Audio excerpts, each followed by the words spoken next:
시편 7장 6절에서 9절 말씀. 주님, 일어나셔서 진노하시고 내 대적들의 오만을 꺾어 주십시오. 하나님, 깨어나서 판결을 내려 주십시오. 민족들을 주님 앞으로 모으시고 그 높은 법정으로 돌아오십시오.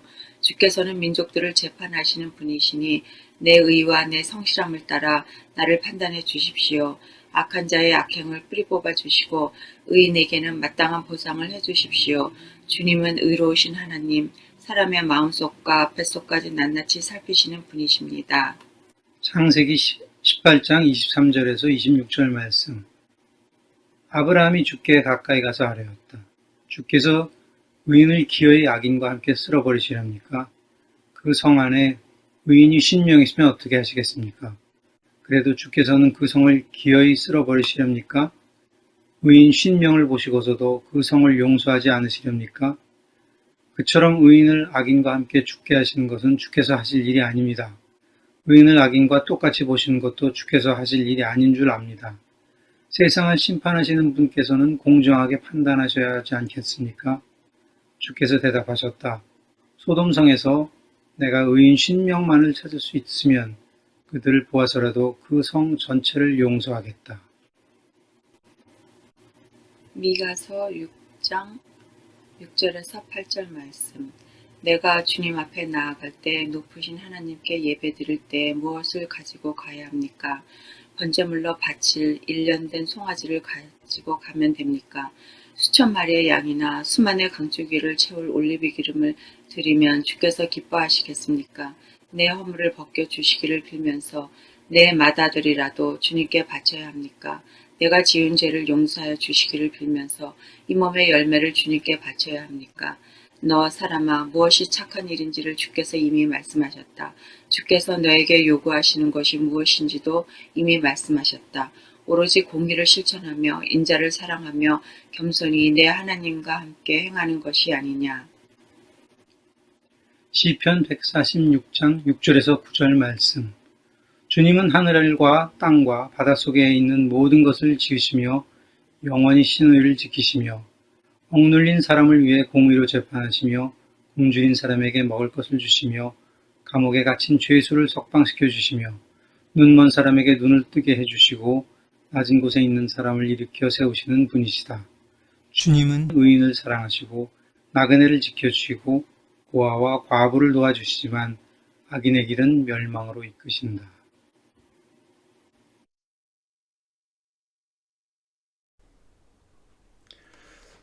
오늘부터 공정은 정말 공정한가라는 주제의 새 시리즈 설교를 시작하겠습니다. 여러분이 짐작하시는 대로 이 주제를 선택한 것은 지금 우리 현재 고국의 상황과 무관하지 않습니다. 밀접하게 관련되어 있습니다. 이른바 공정이라고 하는 것이 우리 고국 사회에 커다란 이슈가 되어 있습니다. 문재인 대통령이 4년 전에 취임사에서 이렇게 말했습니다. 기회는 평등할 것입니다. 과정은 공정할 것입니다. 결과는 정의로울 것입니다. 아주 유명한 구절이죠. 누가 이 구절을 만들었는지 정말 탄복이 나오는, 감탄할 만한 그런 기가 막힌 캐치프레이즈입니다. 기회는 평등할 것입니다. 과정은 공정할 것입니다. 결과는 정의로울 것입니다. 그로부터 4년이 지났습니다. 지금 4년이 지난 우리 고국의 상황이 이 선언이 이루어졌는지, 아니면 이루어지고 있는지, 아니면 단순히 구호에 그쳤는지에 대해서는 사람마다 평가가 다 다를 수 있습니다. 정도의 차이는 있을 것입니다. 하지만 그 어느 누구도 기회가 평등하고 과정이 공정하고 결과가 정의로운 사회가 이루어졌다고 생각하지는 않을 것입니다. 그렇게 생각하는 사람은 없을 것입니다. 지금 정부에 반대하는 정부의 대립각을 세우는 보수적인 그런 시민들은 이게 새빨간 거짓말이었다라고 생각하고 있을 것입니다. 또 정부에 조금 공감하고 뭐라고 얘기할까? 조금 지원하는, 후원하는, 지지하는 입장을 가진 사람조차도 이 세계의 중요한 가치가 이루어졌다고 말하는 사람은 없습니다. 그렇지만 이루어져 가고 있다. 하지만 뿌리 깊은 적폐 세력들 때문에 이게 잘 진행되지 않고 있을 뿐이다. 이렇게 생각하는 거죠. 어쨌든 기회는 평등하고 과정은 공정하고 결과는 정의로울 것이라는 이 캐치프레이즈가 이루어졌다고 생각하는 사람들은 많지 않습니다. 물론 정치적인 계산이 크게 작용해서 이루어진 일이지만 전통적인 보수정당의 대표가 공정이라는 가치를 내세운 30대 젊은이가 대표로 선출됐습니다. 그가 가장 크게 내세웠던 모토가 공정이었습니다. 공정. 우리가 귀에 딱지가 붙을 정도로 이 공정이라는 말을 많이 듣고 있습니다. 고국에서 들려오는 소식을 듣는 사람들, 뉴스에 귀를 기울이고 있는 사람들은 이 공정이라는 말이 얼마나 자주 사용되고 있는지 다 아실 것입니다. 그런데 이 공정이라는 가치는 한국뿐 아니라 이 미국에서도 중요한 가치로 대두되어 있습니다. 마이클 샌델이라고 하는 하버드 대학의 유명한 교수가 책만 썼다 하면은 베스트셀러가 되는 그런 사람이죠. 최근에, 그러니까 작년이라고 하네요. 작년에 새로운 책을 냈습니다. 제목이 The Tyranny of Merit. 그러니까 능력주의의 어떤 폭정, 이렇게 지역할 수 있는 거죠. The Tyranny of Merit. 부제가 이거예요. What's become of the common good. 그러니까 누가 무엇이 공동선을 만들어내는가, 이런 정도로 번역할 수 있는 그런 제목입니다. 한국어 번역서로는 공정하다는 착각, 능력주의는 모두에게 같은 기회를 제공하는가. 의역이죠. 제목을 의역했습니다. 공정하다는 착각, 능력주의는 모두에게 같은 기회를 제공하는가. 이 책이 한국과 미국에서 아주 엄청난 베스트셀러가 됐고 대단한 관심을 끌었습니다.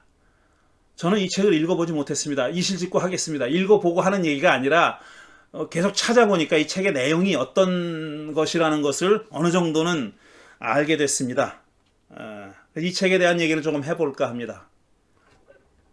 미리 고백하지만 이 책을 제가 다 읽어보고 하는 얘기는 아니라는 것을 미리 말씀드립니다. 이 샌델은 이 책을 어떻게 시작하냐 하면 2019년 봄에 미국 사회를 뒤흔들었던 입시 부정 사건, 입시 비리 사건에 대해서 얘기하는 것으로 책을 시작한다고 하네요. 33명의 학부모가 이 입시 브로커에게 돈을 줘서 자식들을 명문대학에 입학시켰다는 것이 들통났죠. 그래서 처벌을 받고 지금 진행 중인 걸로 알고 있습니다. 그러니까 입시 브로커들한테 돈을 준 거예요. 이 사람이 사기를 친 겁니다. 부정을 저지른 거예요. 바로 그 즈음에 한국 사회에서도 저 유명한 스카이 캐슬이라고 하는 드라마가 엄청나게 큰 관심을 가지고 인기를 끌었습니다. 시청률이 뭐 장난이 아니었죠. 보통 높은 시청률이 아니었습니다. 우리 사회에서는 오랫동안 이게 상식이었습니다. 누구나 공부를 잘해서 명문대에 가고 명문대로 졸업하면 좋은 직장에 취직할 것이고 좋은 직장에 취직해서 차곡차곡 계단을 밟아서 올라가면은 돈도 벌 것이고 또 출세를 할 것이다. 그래서 그 사람은 상류층 사람이 될 것이다. 이게 우리 사회를 오랫동안 지배해왔던 상식입니다. 누구나 공부 잘하면 좋은 대학에 갈 것이고 사고 없이 대학을 잘 졸업하면 좋은 직장에 들어갈 것이고 또 사고 없이 한 계단 한 계단 밟아서 승진을 하면은 고위층이 될 것이고 돈도 많이 벌고 명예도 얻고 결국은 그런 사람들이 상류층이 될 거다라는 겁니다. 소위 사회 지도층. 뭐 그런 사람이 지도를 하는 게 옳은지 그른지는 따지지 말자고요. 어쨌든 목소리가 큰 사람이 되고 상류층 사람이 되는 거죠. 그런데 샌델은 그게 사실이 아니라는 거예요. 뭐가 잘못됐느냐 하면 누구나 라고 하는 전제부터 잘못됐다는 거예요.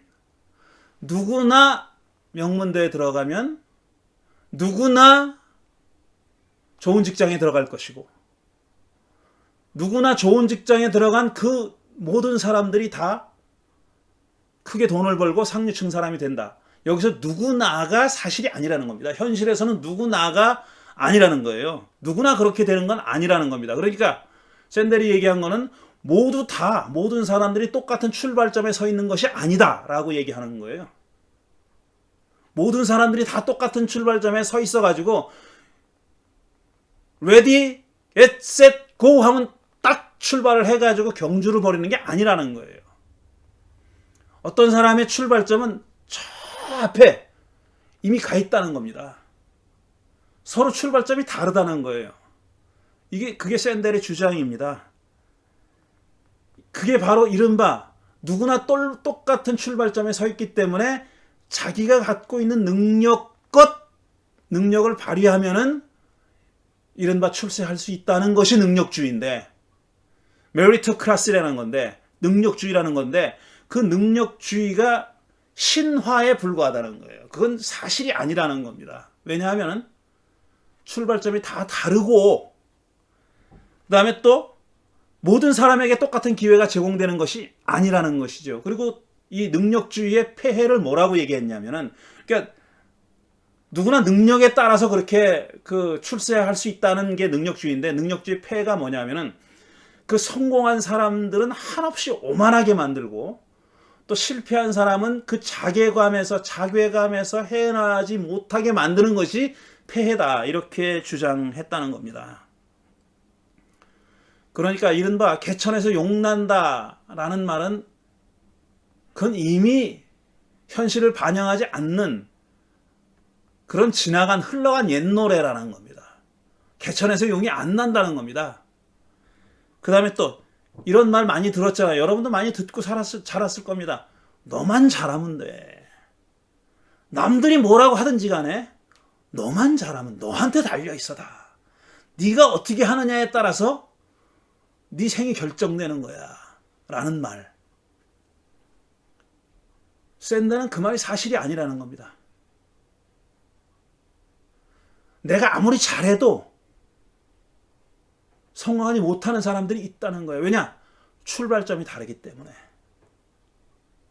스타트하는 포인트가 다 다르기 때문에 그 뒤에서 스타트하는 사람은, 뒤에서 출발하는 사람은 아무리 자기가 좋은 능력을 가지고 노력을 해도, 너만 잘해도 먼저 출발한 사람을, 앞에서 출발한 사람을 따라갈 수가 없다는 겁니다. 미국의 명문대에 입학하는 문이 3개가 있다고 얘기합니다. 저도 처음 알았던 거예요. 처음에 정문이 있어요. 정문은 그야말로 시험을 잘 봐서 또 공부를 잘해서 좋은 성적을 얻어서 그 학교에 입학하는 겁니다. 경쟁을 해서 입학하는 거죠. 그게 정문 입학이라는 거예요. 그 다음에 뒷문이 있습니다. 뒷문 입학은 뭐냐 하면은 기부금을 많이 내서 들어가는 거죠. 부시가 고백했잖아요. 아들 부시가. 자기가 왜 그렇게 좋은 학교로 들어갔는지, C학점 맞았는데 어떻게 좋은 학교를 들어갔는지 고백했잖아요. 자기 아버지, 할아버지 때부터, 그 선조 때부터 계속 기부를 했기 때문에 그랬다는 거죠. 그 뒷문 입학이라 그래요. 근데 또 하나 생긴 게, 알게 된 게 뭐냐면 연문으로 들어가는 길도 있다는 겁니다. 연문도 있다는 거예요. 연문은 뭐냐면 부정을 저지르는 거예요. 입시 부정하는 거예요. 뭘 그렇게 큰 돈을 들여가지고 계속 대대손손 기부금을 낼 필요 없다. 바로 그 당대에 부정을 저지르면 된다. 뇌물 먹이고 조작하고 그런 방식으로 들어가면 훨씬 가성비가 좋다는 그런 진짜 씁쓸한 자조감이 서려 있는 그런 말들까지 나온다고 합니다. 이런 현실에서 공정이라고 하는 것이 뭘까요? 뭐가 공정한 겁니까?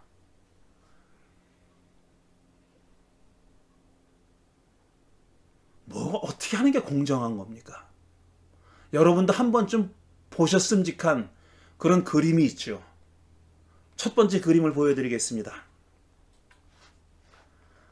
자, 이퀄리티하고 에퀴티라는 거예요. 자, 이퀄리티하고 에퀴티 다 영어인데 영어는 둘 다 우리말로 다 평등이라는 말로 번역할 수 있는 그런 말입니다.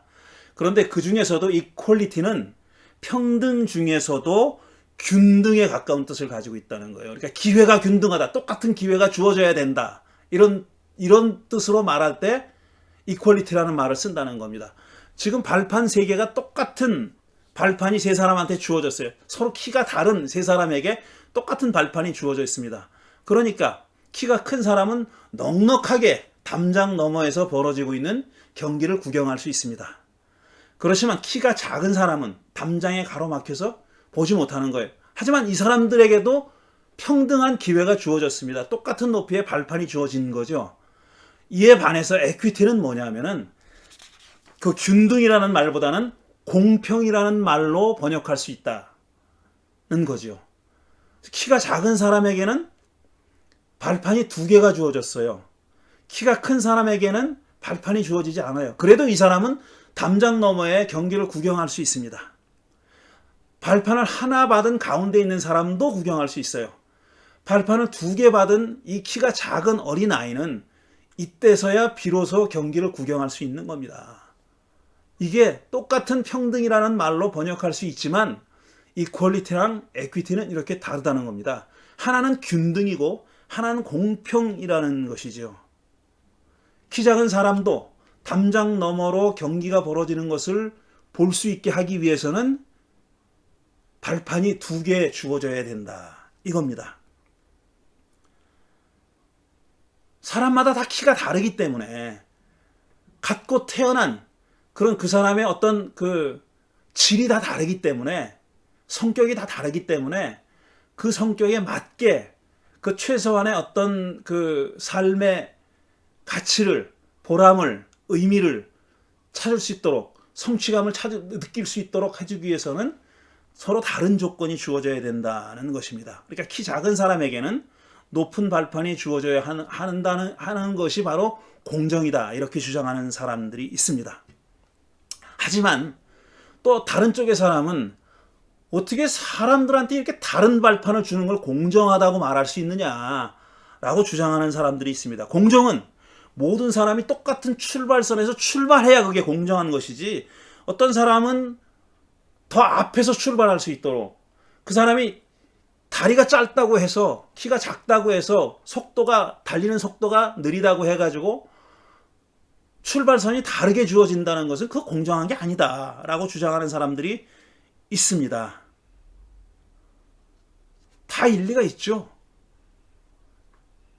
공정한 똑같은 기회가 주어졌는데 뒤처지는 거야 어쩔 수 없지 않느냐라고 주장하는 쪽도 일리가 있는 거고 사람이 다 다르게 타고났는데 어떻게 그걸 똑같은 조건에서 경쟁을 시키는 게 옳으냐 조금 더 페이버로 주는 게 맞지 않느냐라고 주장하는 사람 그 주장이 옳은 측면이 있죠. 그 주장에도. 근데 분명한 사실은 뭐냐면 이 두 가지 주장은 서로 양립할 수 없다는 겁니다. 이 두 가지 종류의 공정은 서로 화합할 수가 없어요. 화합이 안 되는 겁니다. 기회가 균등하게 주어졌으면 그걸로 공정은 끝이다 라고 하는 주장하고 그게 끝이 아니다. 사람이 다 타고난 게 다르기 때문에 다른 조건이 주어져야 된다. 그게 공정한 거다. 그러니까 이퀄리티랑 에퀴티는 서로 같이 갈 수가 없는 두 개 서로 다른 가치입니다. 그러니까 사실상 사람들은 어느 것이 공정한 거냐라고 물었을 때 둘 중에 하나를 택할 수밖에 없어요. 둘 다 택하지는 못합니다. 그건 서로 양립할 수가 없는 거예요. 서로 모순이에요.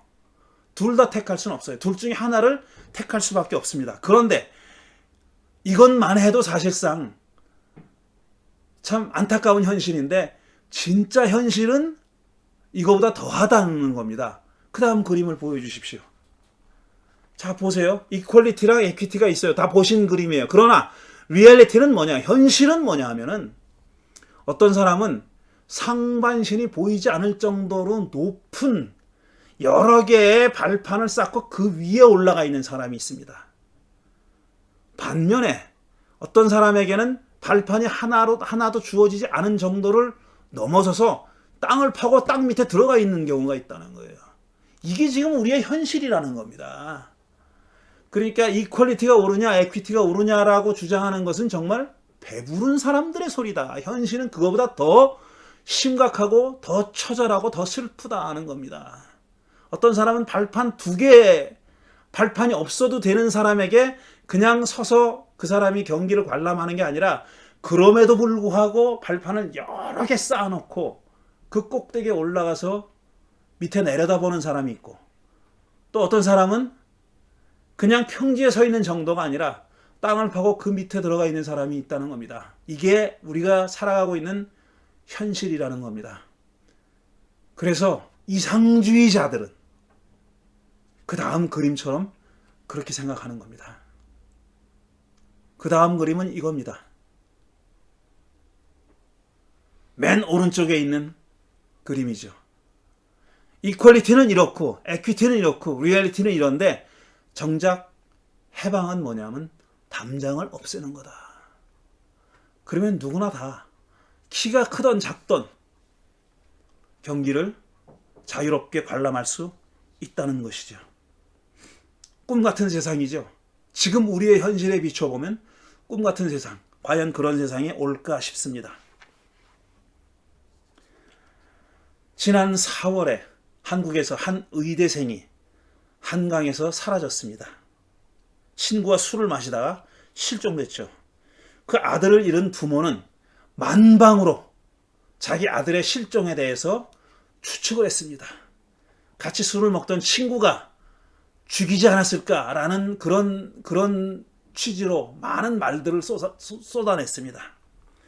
그래서 얼마나 언론 기사가 많이 났고 또 방송은 특집 방송까지 편성해서 방송했습니다. 한 20대 의대생의 실종에 대해서 이렇게 온 사회가 그 긴 시간 동안 수많은 보도들을 만들어내면서 집중했던 거예요. 경찰은 정말 대대 없이 수많은 사람들을 동원해서 수색 작업을 벌려서 결국 시체를 발견했죠. 그렇지만 그 사인에 대해서는 그 시체가 발견된 다음에도 또 설왕설래가 있었습니다. 사회에 엄청난 관심을 끌었던 사건입니다. 한 20대 청년의 죽음에 대해서. 그런데 그로부터 4개월 전인 작년 12월 달에 똑같은 한강에서 발달 장애를 가진 한 20대 청년이 실종됐습니다. 이 실종된 발달 장애 청년은 코비드 사태 때문에 그 발달 장애자들을 위한 시설에 가지 못했던 거예요. 폐쇄했어요. 그래서 할 수 없이 어머니와 함께 이 한강변을 산책하다가 없어졌어요. 90일 만에 시신이 발견됐습니다.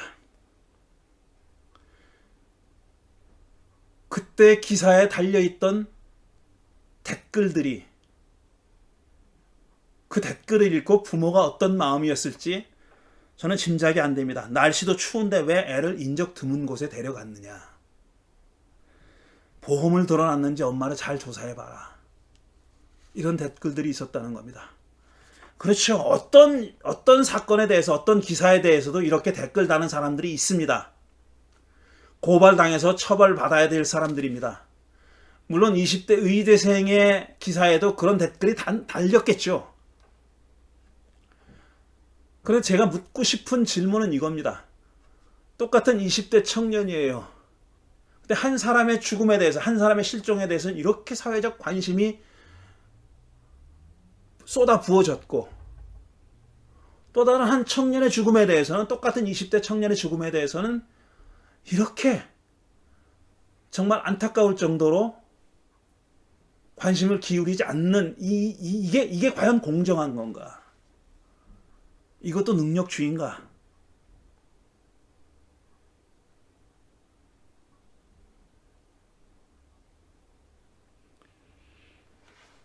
누가 이렇게 얘기했습니다. 세상에 시험보다 더 공정한 제도가 어디 있냐? 시험을 쳐서 등수를 매기는 것보다 더 공정한 제도가 세상에 어디 있냐? 그건 완벽하게 공정한 경쟁이다. 시험이라는 것은 완벽하게 공정한 경쟁이라고 주장했습니다. 그렇게 주장한 사람이 지금 보수 야당의 대표가 됐어요. 이 얘기까지는 하고 싶지 않은데 그 사람이 저 유명한 하버드 출신 아니에요.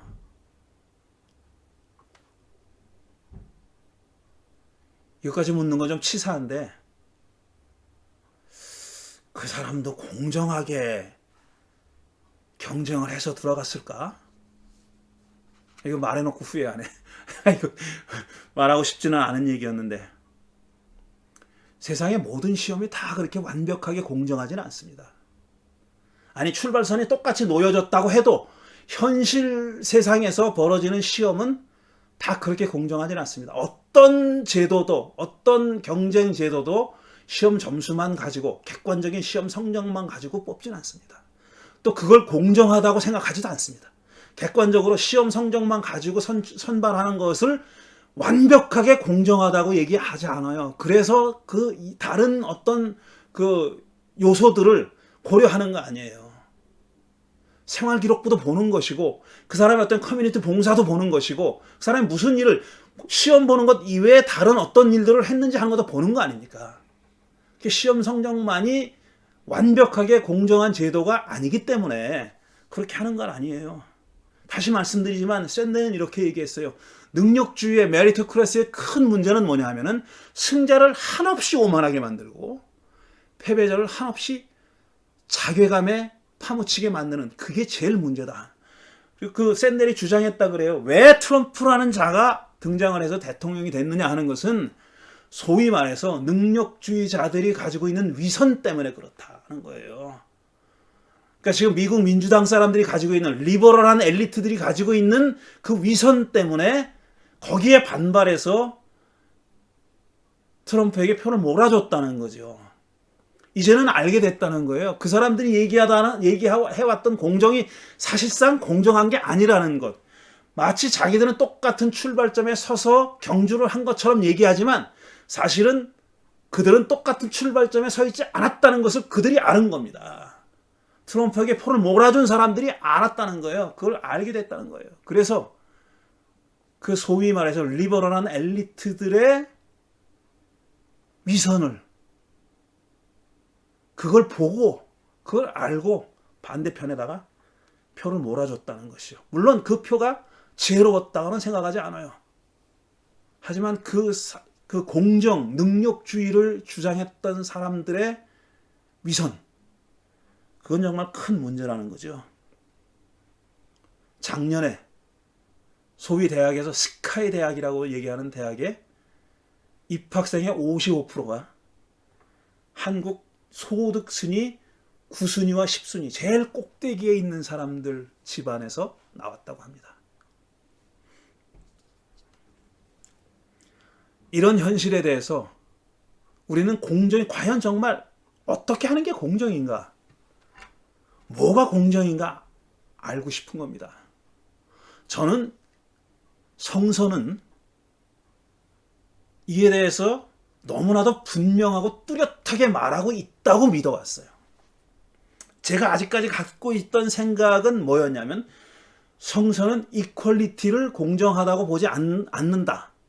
그러니까 똑같은 출발선에 서 있다. 균등히 그러니까 균등히 모든 사람에게 똑같은 기회가 주어지고 요이 땅 한 다음부터는 알아서 하는 것이 공정, 성서가 말하는 공정이 아니다라고 그렇게 생각해 왔습니다. 그건 맞는 말이에요. 그건 제 생각에 틀리지 않았어요. 그렇지만 그게 전부가 아니라는 것은 맞지만 그 다음 한 걸음 더 나가서 그럼 에퀴티가 공정인가? 저는 그렇게 믿어왔어요. 공평한 것이. 그러니까 사람들마다 다 타고난 게 다르기 때문에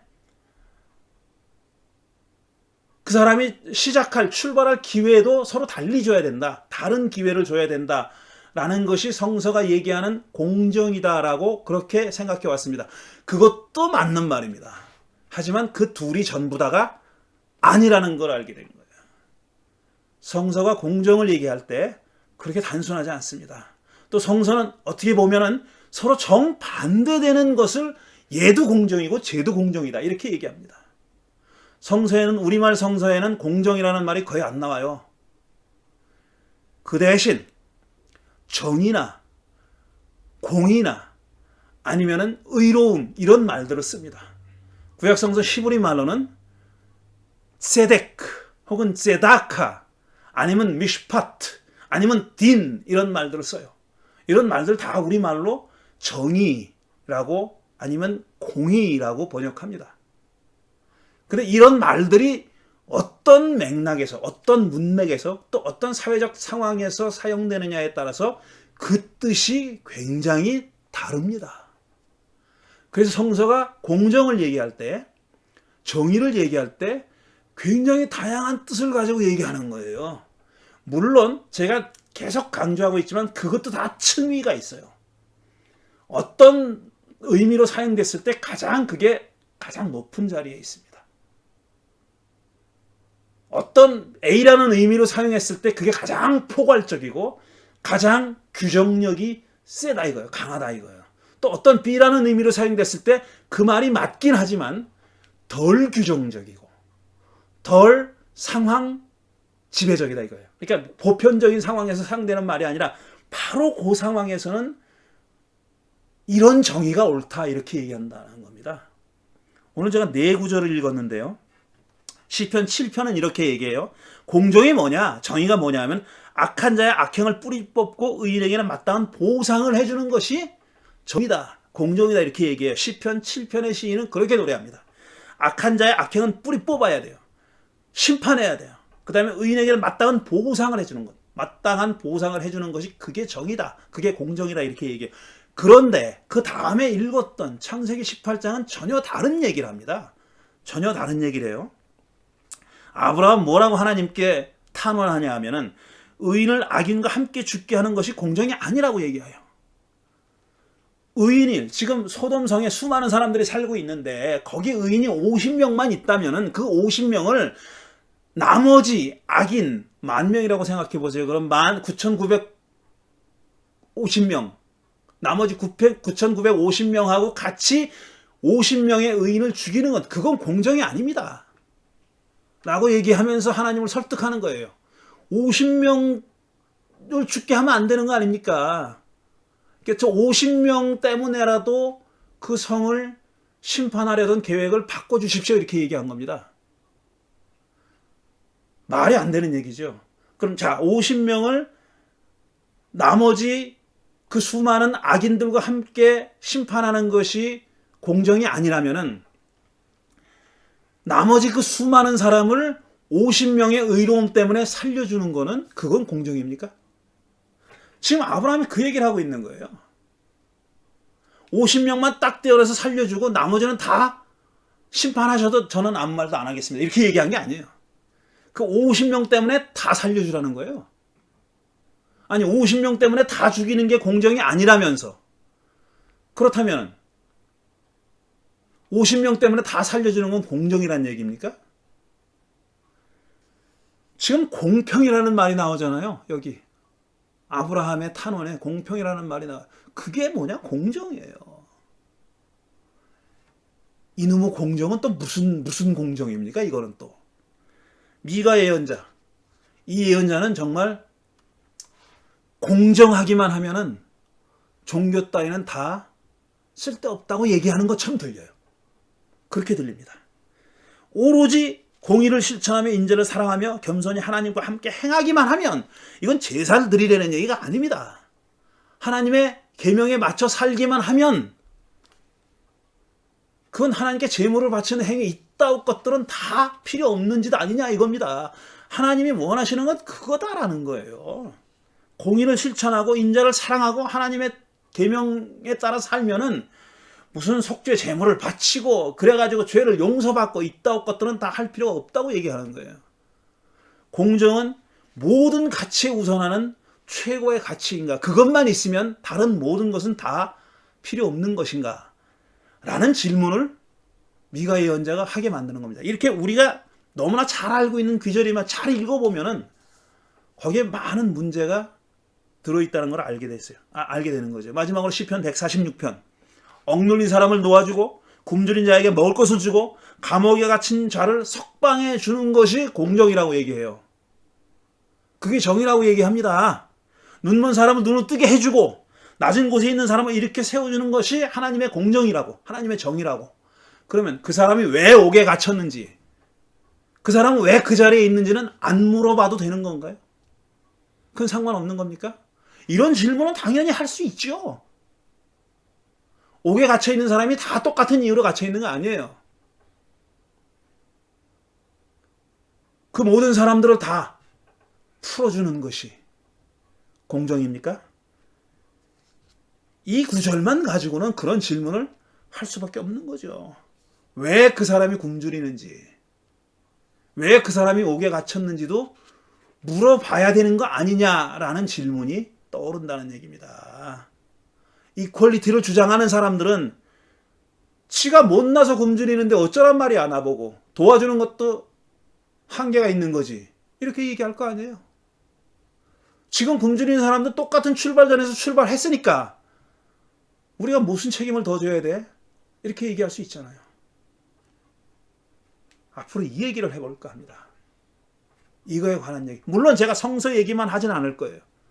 그렇지만 성서가 공정에 대해서, 정의에 대해서 어떻게 얘기하고 있는지, 그 성서의 목소리를 우리는 우리네 삶에서 어떻게 반영하고 적용하고 실천할 수 있는지 하는 중차대한 그런 질문에 대해서 답을 찾아보려고 합니다. 오늘 서론은 여기까지. 드린 말씀을 생각하면서 잠시 묵상하는 시간을 갖겠습니다.